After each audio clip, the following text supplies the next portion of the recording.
nakuha na mismo dayon. Tinuod dito na ako, di ba?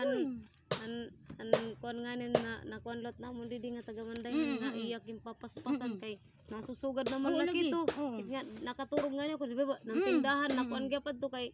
agi gyapad kinasakit ak tapos tak heart baga paminti na. Lagi. Nakapaginduro ba pitik hanggang nakuha na lang doktor akon nga kuan ako di ba taga nakatuni mamang kwarta 3,000 para kay waray kud kwarta. Pag paano laboratory siringan doktor akon kay ano nagpipinal napaltipit mo monitorak nira dig nakukuhaan ng heartbeat makusog-kusogan talaga tiyasin kaya man ano kalma ko na kalma man la ako ay pag pinanunan ako na naraot iko kinakalma man la ako dok diri ka na mo nakuguare kakuha tapos ano man amo to resitahan ako nira adto nga para heartbeat na diri magpaltipate kay diri normal kasi ita aton heart nga sigit na kusog kaayo amo lang kulba musaka sa imo kun manluya ka man pag diri relax sa imo heart tapos pa kuan nira akong laboratory kay paminti ko ato murag hilanton murag init kayo ka murag init kagahapon murag nagtugnaw ana ba yan akong yabot sakit sa ulo lipong linop tapos wa nga ni si Dundun murag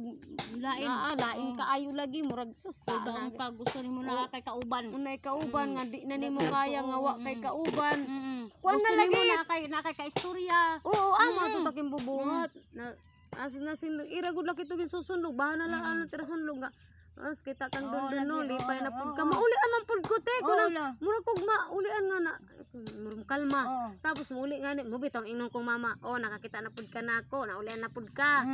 mo na iyang sunlog pero di ko na pamatian at least kay adla si chika at least malingaw imong utok imong isip ma-fresh ka muna maulian nga mauli na po sa new mag-abri na pug tindahan muna ang estado na dito kanang pabahay kay parang ningaw nadto kay di pa man ko atin si itim hilig mag kuan sa lain di paros karon nga akong naong to nalas kapitbahay kay bor puna sige na lang kag malimpyo kay ni gawas diin mother lagi mo may imong taguyod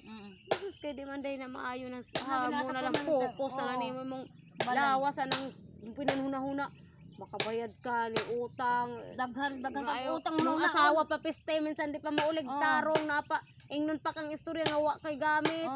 kanang wa kay katabang panuway sa di mo sud sa imong utok imong dugan di magsakit tapos sige glaklak imbis nga magbarbanding ang imong expectation ba dili mahatag sa imo ang imong expectation na imong pamilya dapat ni ka Sunday magbanding mo magkuhan tapos lahi man ang mangyayari may man dun be mulakaw ko kay na mag-inom imong general di mag-away mo ayon ka mag-chat di mo reply di mo overthink ba ang babae asa nagharon nagunsaga aron basta kay munay nakapaluya nako breakdown na imong lawas kung ana mo sila uy nabuing man ka nagburbid man ka